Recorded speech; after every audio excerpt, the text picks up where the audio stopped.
Un événement inattendu s'est produit. Un objet a percuté 3 satellites E-Atlas sans que personne ne l'ait vu venir. Le 23 septembre, à 11h32, les stations de poursuite spatiale ont détecté une forte impulsion énergétique provenant de 3 E-Atlas, provoquant le dysfonctionnement des instruments répartis sur 3 continents. Il ne s'agissait pas des signaux de propulsion contrôlés auxquels nous étions habitués, mais d'une explosion chaotique de rayonnement électromagnétique, signe d'une catastrophe. Pendant 6 heures, les 3 E-Atlas sont restés silencieux. Aucun signal, aucune correction de navigation, aucune communication avec leur destinataire mystérieux à travers notre système solaire. Le vide régnait là où l'objet le plus étudié de l'histoire de l'humanité aurait dû émettre ses signaux habituels. Puis, il est réapparu sur les radars. Mais quelque chose avait fondamentalement changé. L'objet était en rotation incontrôlée. Sa parfaite stabilité rotationnelle, maintenue avec une précision mécanique pendant des mois, avait été brisée par un impact qui défiait tous les modèles de débris spatiaux et de probabilité de collision. Mais voici ce qui est terrifiant. Ce qui a percuté 3I-ATLS n'était pas là auparavant. Les observations du système de surveillance du cosmos lointain ont clairement montré un espace vide autour de l'objet jusqu'au moment de l'impact. Puis, quelque chose est apparu, a percuté l'objet et a disparu, laissant 3I-ATLS endommagé et en rotation incontrôlée. Qu'est-ce qui pourrait percuter un objet voyageant dans l'espace supposément vide? D'où vient l'impacteur et pourquoi les responsables de la NASA se réunissent-ils à huis clos, discutant à voix basse de caractéristiques de collision qui ne correspondent à rien dans notre compréhension de la physique? Pour l'instant, voici ce que nous savons. 3I-Atlas, le mystérieux visiteur qui avait fait preuve d'une maîtrise parfaite et d'une technologie impossible pendant des mois, a été pris au dépourvu par un objet apparemment venu de nulle part et qui l'a percuté avec une force suffisante pour perturber des systèmes qui fonctionnaient parfaitement malgré les distances interstellaires. La collision s'est produite précisément à 11h3247s. La signature énergétique était sans précédent pour un impact spatial. Les radars spatiaux ont détecté 3 satellites I-Atlas suivant leur trajectoire normale au moment de la collision. Un instant, l'espace était dégagé. L'instant d'après, une explosion d'énergie a temporairement aveuglé plusieurs systèmes d'observation et propagé des impulsions électromagnétiques à travers le système solaire. L'énergie libérée était équivalente à la détonation de plusieurs armes nucléaires, a rapporté un opérateur de station de poursuite encore sous le choc plusieurs jours plus tard. Mais la signature était totalement erronée. Les explosions nucléaires ont des caractéristiques spécifiques. Rayonnement, émission de particules, profil thermique. Cet objet ne présentait aucune de ces caractéristiques. L'absence totale d'objets approchants a rendu la collision impossible.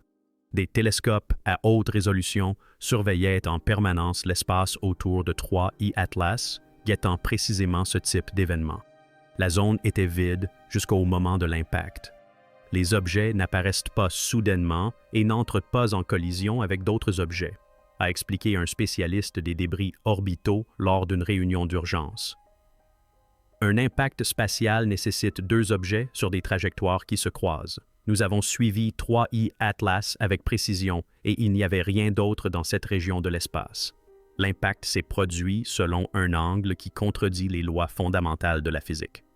L'analyse des profils d'énergie et du mouvement de rotation de 3 E-Atlas a indiqué que la collision provenait de l'avant. Impossible pour tout objet naturel, puisque 3 E-Atlas voyageait plus vite que tout ce qui pouvait s'approcher de cette direction. Quel que soit l'objet qui a percuté le sol, il se déplaçait dans la direction opposée à une vitesse phénoménale, selon les calculs d'un expert en dynamique des collisions.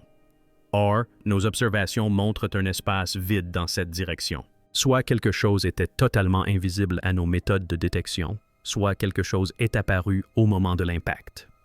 L'impulsion électromagnétique générée par la collision présentait des fréquences et des motifs qui ne correspondaient pas à la physique des collisions connues. Au lieu de la libération d'énergie chaotique attendue lors d'impacts à grande vitesse, la signature révélait une structure organisée, suggérant une décharge d'énergie contrôlée plutôt qu'une destruction aléatoire. On aurait dit l'interaction de 2 technologies plutôt qu'une collision naturelle, a observé un analyste de signaux. Les motifs énergétiques étaient trop organisés, trop structurés pour résulter d'un simple impact cinétique.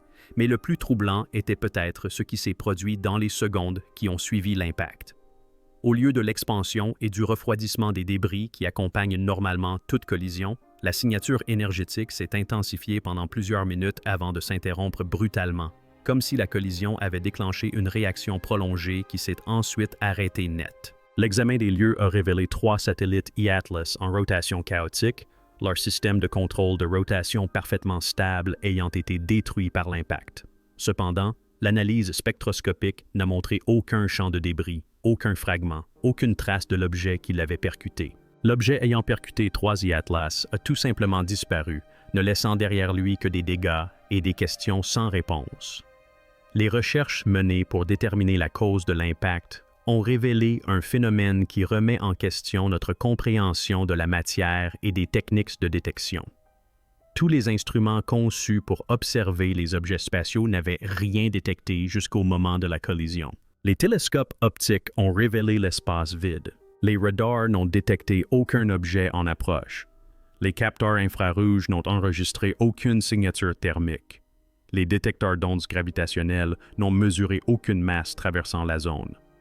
Pourtant, un objet suffisamment important pour endommager 3 satellites e-Atlas était clairement présent et se déplaçait à une vitesse prodigieuse. Nous avons vérifié et revérifié tous les systèmes d'observation, a expliqué un coordinateur de mission lors d'un briefing confidentiel. Plusieurs plateformes indépendantes, différentes méthodes de détection, fenêtres d'observation se chevauchant.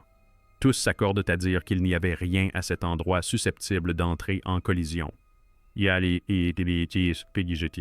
Le mystère s'est épaissi lorsque l'analyse a révélé que la collision s'était produite au moment précis où le vol 3-8 devait effectuer une autre correction de trajectoire. Les données de suivi ont montré que l'objet se préparait à effectuer l'un de ses ajustements de navigation habituels lorsque l'impact a interrompu la manœuvre. Le moment choisi n'était pas fortuit, a conclu un analyste de trajectoire. Quel que soit l'élément qui a percuté le satellite e-Atlas, il savait précisément quand et où il serait vulnérable. Il ne s'agissait pas d'une collision aléatoire, mais d'une interception planifiée. Mais interceptée par quoi? L'invisibilité totale de l'impacteur laissait supposer une technologie capable de rendre les objets indétectables par toutes les méthodes développées par l'homme. Des capacités de furtivité allant au-delà de la simple absorption radar ou du camouflage optique, jusqu'à une dissimulation complète à toute détection électromagnétique et gravitationnelle. L'angle d'impact a fourni des indices supplémentaires qui ont rendu le mystère encore plus troublant. Les modèles informatiques ont montré que la collision provenait d'une direction qui impliquerait que l'impacteur se déplaçait à une vitesse supérieure à 3 e-Atlas. Impossible pour tout objet naturel dans cette région de l'espace. La géométrie de l'impact indique un objet se déplaçant à une fraction significative de la vitesse de la lumière. C'est ce qu'a calculé un physicien qui étudie la situation, les données de la collision.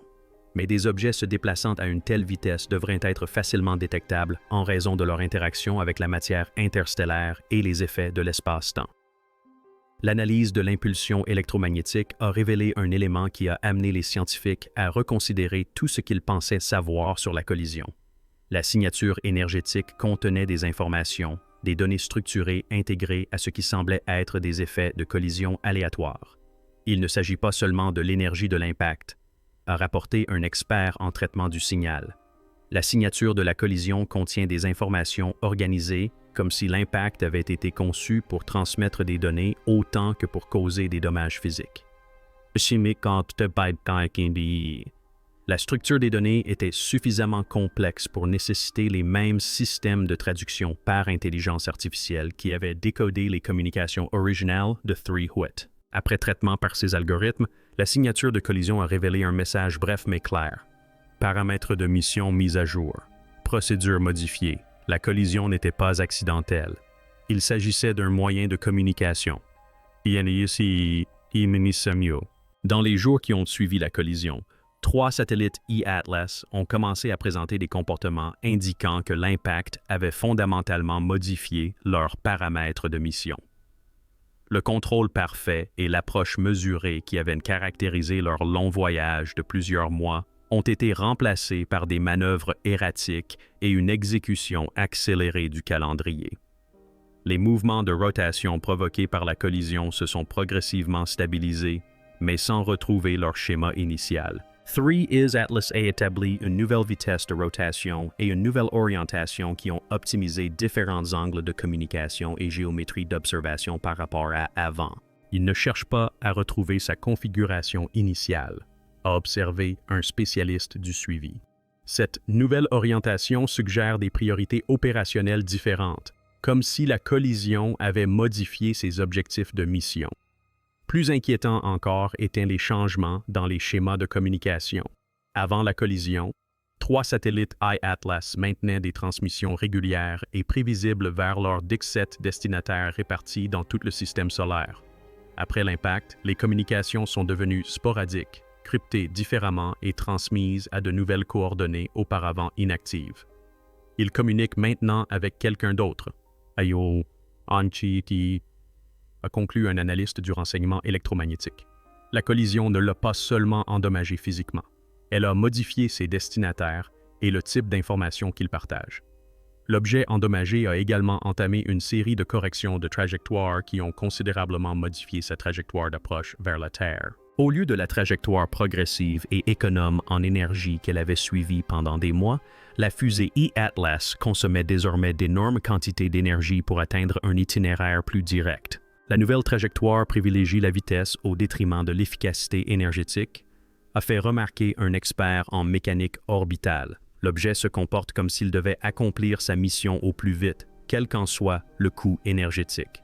Cette accélération a de nouveau avancé la date d'arrivée du 12 au 8 octobre, mais contrairement au précédent changement de calendrier, cette accélération semblait motivée par la nécessité plutôt que par un calcul précis, comme si la collision avait engendré une urgence qui a primé sur une planification rigoureuse de la mission. Les signatures énergétiques de l'objet ont révélé que ces systèmes fonctionnaient à des niveaux bien supérieurs aux observations précédentes. Des composants restés inactifs tout au long du voyage étaient désormais pleinement actifs, consommant de l'énergie et générant des signatures thermiques suggérant la préparation d'opérations non prévues initialement. Il active les systèmes de secours et les protocoles d'urgence, a rapporté un spécialiste en analyse thermique. Ce comportement évoque davantage une gestion des dommages et une adaptation de la mission que des procédures opérationnelles normales. Mais le plus inquiétant est sans doute l'arrêt complet du recueil de renseignements systématiques et progressifs qui avait caractérisé les précédentes missions d'eAtlas. Le balayage minutieux et la collecte de données ont été remplacés par une observation intensive et ciblée de cibles spécifiques sur Terre. Il ne nous étudie plus de manière exhaustive, a observé un analyste comportemental. Il se concentre sur des lieux et des activités particuliers avec l'intensité nécessaire pour obtenir rapidement des renseignements précis. Cette collision soulève des questions qui poussent les services de renseignement à s'efforcer de comprendre qui ou quoi est capable d'intercepter des objets voyageant dans l'espace interstellaire grâce à une technologie totalement invisible. La précision requise pour une telle interception était stupéfiante. L'impacteur devait calculer la position, la vitesse et les corrections de trajectoire prévues de 3 eAtlas avec une exactitude absolue, puis se positionner pour la collision au moment et à l'endroit précis, tout en restant totalement indétectable par les systèmes d'observation humains. Cette technologie rend 3 Atlas primitifs, a admis un ingénieur aérospatial lors d'une réunion confidentielle au Pentagone. Quelle que soit l'organisation qui a envoyé cet intercepteur, ses capacités dépassent même celles des systèmes les plus avancés que nous observons. Ces caractéristiques de furtivité totale suggéraient un niveau de sophistication technologique dépassant notre compréhension actuelle de la physique. Il ne s'agissait pas seulement de matériaux ou de systèmes énergétiques avancés, mais d'une manipulation fondamentale de l'interaction de la matière avec le rayonnement électromagnétique et les champs gravitationnels. Mais qui possédait une telle technologie? La réponse la plus probable était que les concepteurs de 3i Atlas eux-mêmes avaient envoyé l'intercepteur, peut-être pour mettre à jour les paramètres de mission ou corriger des écarts de trajectoire imperceptibles pour les observateurs humains. Selon un spécialiste en xénotechnologie, la communication interne et la correction de trajectoire pourraient permettre de mettre à jour régulièrement les protocoles d'interception des missions spatiales lointaines, évitant ainsi la détection électromagnétique par les civilisations primitives. Mais l'analyse des données de la collision a révélé quelque chose de plus inquiétant. La trajectoire d'approche et les caractéristiques d'impact de l'intercepteur ne correspondaient ni aux signatures de propulsion, ni aux méthodes de construction des 3 satellites E-Atlas. Ils semblaient provenir d'une technologie différente, d'une autre origine. Nous sommes face à la preuve de l'existence d'au moins 2 civilisations technologiques distinctes opérant dans notre système solaire, a conclu un analyste stratégique. 3 E-Atlas représentent un groupe, et l'expéditeur de l'intercepteur en représente un autre. Les implications étaient stupéfiantes. L'humanité n'avait pas affaire à une seule intelligence extraterrestre menant une mission de reconnaissance. Plusieurs civilisations, dotées de technologies différentes et ayant probablement des objectifs distincts, opéraient à proximité immédiate de la Terre. Le moment de l'interception suggérait également que l'expéditeur de l'impacteur invisible surveillait la mission de 3 E-Atlas et avait décidé d'intervenir à un moment critique. Cependant, on ignorait si cette intervention visait à aider ou à entraver les objectifs de 3 E-Atlas. Les opérations d'interception nécessitent des renseignements importants sur les capacités et les vulnérabilités des cibles, a fait remarquer un stratège militaire. L'expéditeur de cet intercepteur en sait beaucoup sur 3 E-Atlas et a choisi d'agir précisément au moment où l'intervention serait la plus efficace. L'invisibilité totale suggérait une technologie capable d'observer les capacités de détection humaines et d'adapter les méthodes de dissimulation en conséquence. L'intercepteur n'avait pas simplement été caché. Il avait été spécifiquement conçu pour échapper à la détection par les systèmes d'observation terrestre. Ils savent ce que nous pouvons voir et ils savent comment éviter d'être vus, a observé un expert en technologie de capteur. Cela témoigne de renseignements détaillés sur les capacités humaines recueillis sur de longues périodes d'observation. Avec l'arrivée de 3 E-Atlas, désormais prévue le 8 octobre au lieu du 12, les gouvernements du monde entier doivent se préparer dans des délais encore plus serrés. La nature de cette rencontre est devenue totalement imprévisible suite à la mystérieuse collision. Le comportement erratique et l'approche accélérée des objets endommagés ont anéanti tout espoir de préparation méthodique et rigoureuse. Les protocoles d'urgence, initialement prévus pour le 12 octobre, ont été rapidement réajustés pour une arrivée désormais imminente dans seulement 15 jours. Nous avons perdu 4 jours de préparation et nous nous sommes retrouvés face à un ensemble de variables totalement inconnues, a admis un coordinateur des situations d'urgence lors d'une réunion conjointe des agences. La collision a complètement bouleversé nos préparatifs. La modification des schémas de communication des 3 E-Atlas a empêché les services de renseignement d'intercepter et d'analyser leur transmission pour comprendre les objectifs de la mission. L'objet est devenu indétectable par l'observation humaine, fonctionnant selon des protocoles désormais inaccessibles au système de traduction automatique. Nous naviguons à vue, a reconnu un directeur du renseignement électromagnétique.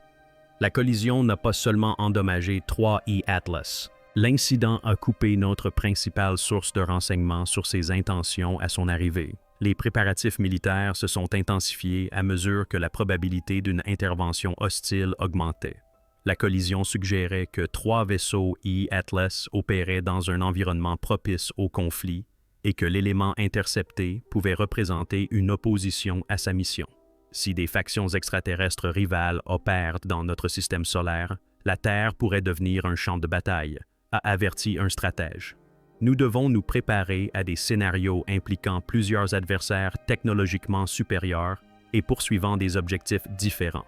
Les moyens d'observation spatiaux ont été repositionnés pour surveiller à la fois 3 objets E-Atlas et la possibilité d'objets invisibles supplémentaires à proximité de la Terre. Les capacités de furtivité totale démontrées par l'intercepteur rendaient les systèmes de détection humains inefficaces pour identifier les menaces pouvant surgir sans prévenir.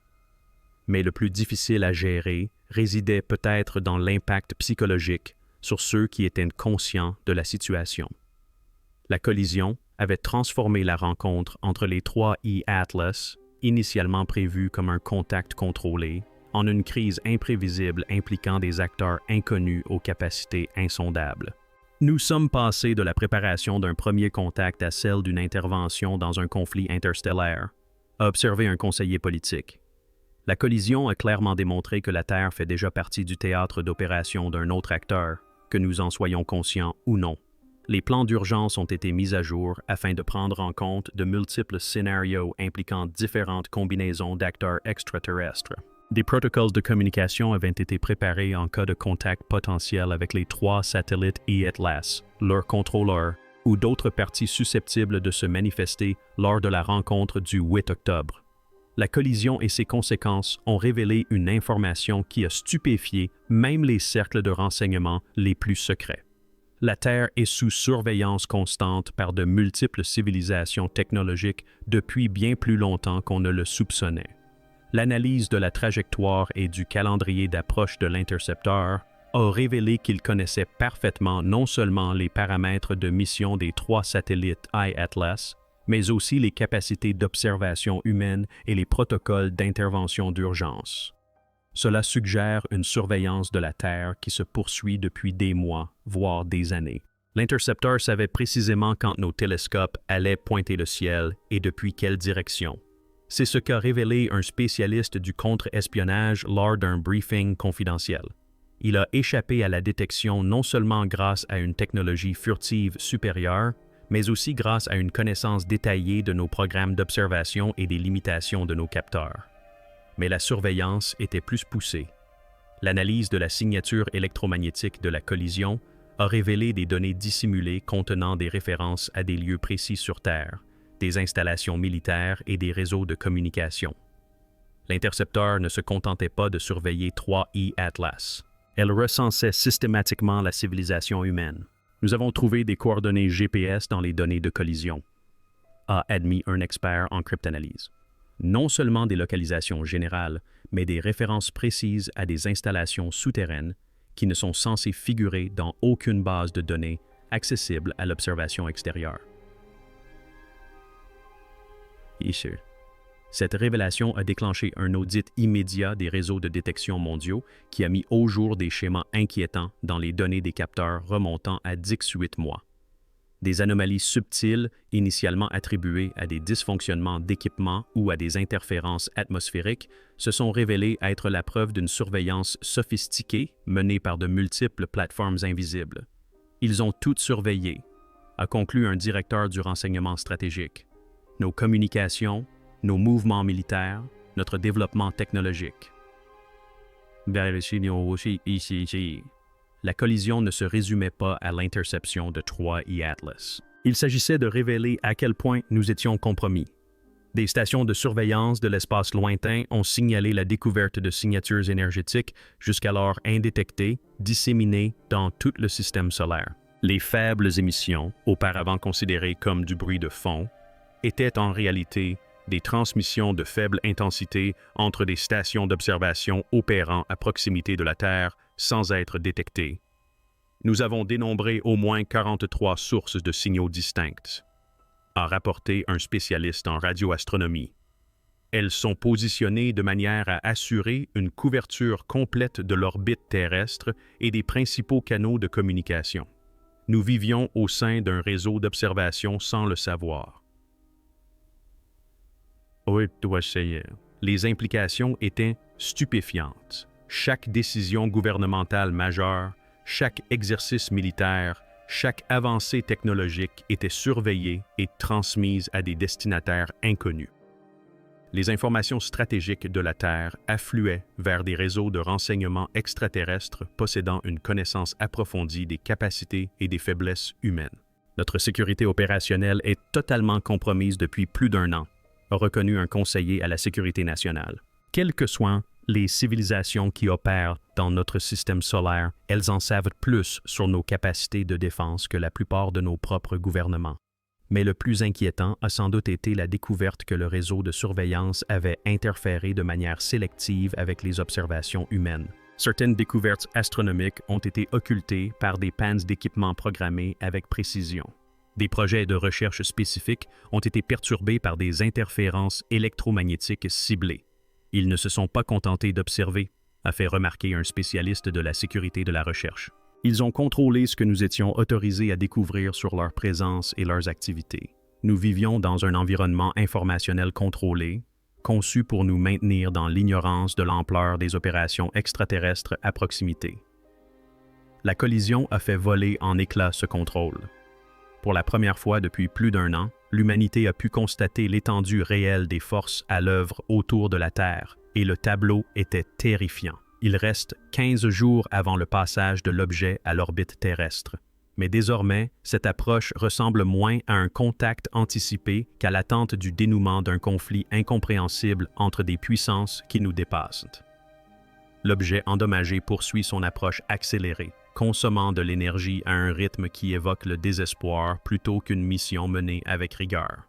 Des systèmes qui auraient dû durer des années sont épuisés en quelques jours, comme si 3 systèmes iAtlas étaient engagés dans une course contre la montre pour atteindre leurs objectifs avant qu'un obstacle ne les en empêche. On dirait que l'organisme est menacé, a observé un spécialiste en analyse comportementale.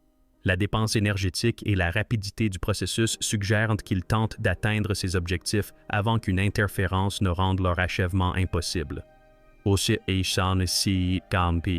La surveillance spatiale détecte une activité électromagnétique croissante provenant de 3 EAT, tandis que les systèmes se préparent à des opérations encore totalement inconnues.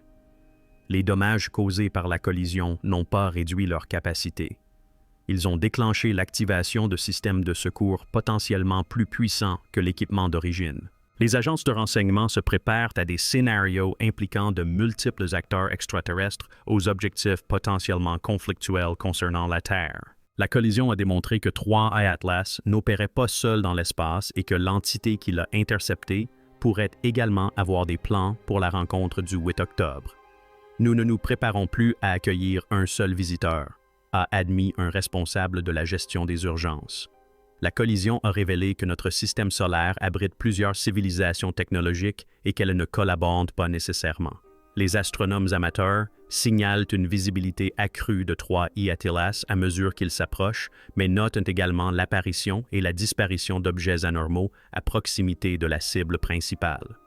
La technologie d'interception invisible pourrait n'être qu'un exemple des capacités de furtivité employées par divers acteurs.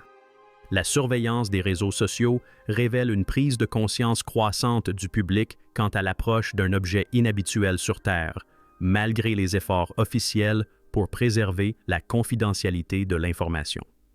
La vérité devient plus difficile à dissimuler à mesure que l'objet devient plus brillant et plus facilement observable avec du matériel civil. Les systèmes d'alerte d'urgence se préparent à une éventuelle divulgation publique de la présence de plusieurs extraterrestres opérant à proximité de la Terre. La collision a rendu impossible la présentation de cette rencontre comme un simple contact scientifique avec un visiteur unique. Dans 15 jours, 3 iAtlas arrivera dans l'orbite terrestre. Mais à présent, il s'agit d'un objet endommagé et en proie au désespoir, lancé dans une course effrénée pour accomplir des objectifs inconnus, potentiellement traqués par une opposition invisible dotée d'une technologie encore plus avancée. La rencontre n'aura pas lieu dans le cadre scientifique contrôlé initialement prévu, mais dans le contexte d'un conflit interstellaire impliquant des puissances dont les capacités et les motivations demeurent totalement incompréhensibles pour l'humanité. Gardez les yeux rivés sur le ciel, car le 8 octobre, nous ne serons pas seulement témoins d'un premier contact avec une intelligence extraterrestre. Nous assisterons à l'apogée d'un conflit cosmique qui se joue dans notre système solaire, tandis que nous restons inconscients des forces qui manœuvrent autour de notre planète. Dans 15 jours, la Terre deviendra le point central des interactions entre des civilisations pour qui les voyages interstellaires sont monnaie courante et l'invisibilité une technologie standard. et nous ignorons encore si nous sommes témoins, cibles, ou simplement des obstacles sur le chemin de puissance qui détermineront l'avenir de notre planète sans nous consulter.